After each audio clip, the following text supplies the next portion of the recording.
మనం ఈ రోజు చూస్తున్న ఆ పచ్చదనం నిజమైన పచ్చదనం కాదు, అదొక కృత్రిమమైన అందం. మున్నార్ ఆ పేరు వినగానే మన కళ్ళ ముందు పచ్చని టీ తోటలు, మంచుతో కప్పబడిన కొండలు మెదులుతాయి. కానీ ఈ అందమైన దృశ్యం వెనుక ఒక భయంకరమైన నిజం, ఒక దారుణమైన మోసం దాగి ఉందని మీకు తెలుసా? ఒకప్పుడు, అంటే బ్రిటిష్ వాళ్ళు రాకముందు మున్నార్ ఇలా తేయాకు తోటలతో ఉండేది కాదు. అది టేకు, గంధం, రోజ్ వుడ్ లాంటి అమూల్యమైన వృక్షాలతో నిండిన దట్టమైన అడవి, జీవ వైవిధ్యానికి స్వర్గధామం. 1800లలో బ్రిటిష్ వాళ్ళు ఈ ప్రాంతాన్ని కనుగొన్నారు. వాళ్ళ కన్ను ఇక్కడి అపారమైన అటవీ సంపదపై పడింది. ముఖ్యంగా వాళ్ళ నౌకలను నిర్మించడానికి, వాళ్ళ సామ్రాజ్యాన్ని విస్తరించడానికి అవసరమైన అత్యుత్తమ టేకు కలప ఇక్కడ ఉందని గ్రహించారు. అంతే, వాళ్ళ దోపిడీ మొదలైంది. 1877లో జేడి మన్రో అనే బ్రిటిష్ అధికారి వ్యవసాయం చేసుకుంటాం అనే అబద్ధపు కారణం చెప్పి స్థానిక రాజకుటుంబం నుండి బలవంతంగా, మోసపూరితంగా లక్షలాది ఎకరాల అటవీ భూమిని లీజుకు తీసుకున్నాడు. ఆ తర్వాత జరిగిన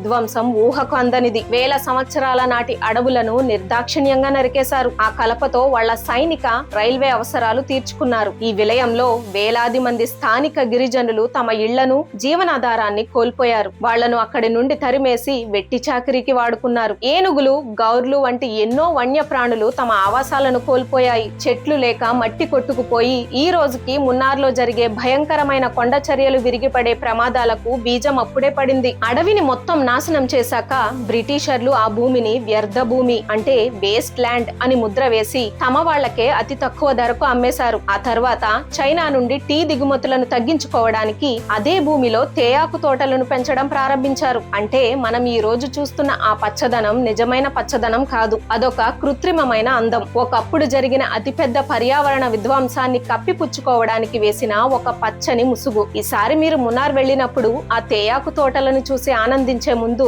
ఆ పచ్చదనం కింద సమాధి చేయబడిన అడవుల గురించి ఒక్కసారి ఆలోచించండి. ఈ నిజం అందరికీ తెలియాలంటే ఈ వీడియోను షేర్ చేయండి. జై హింద్.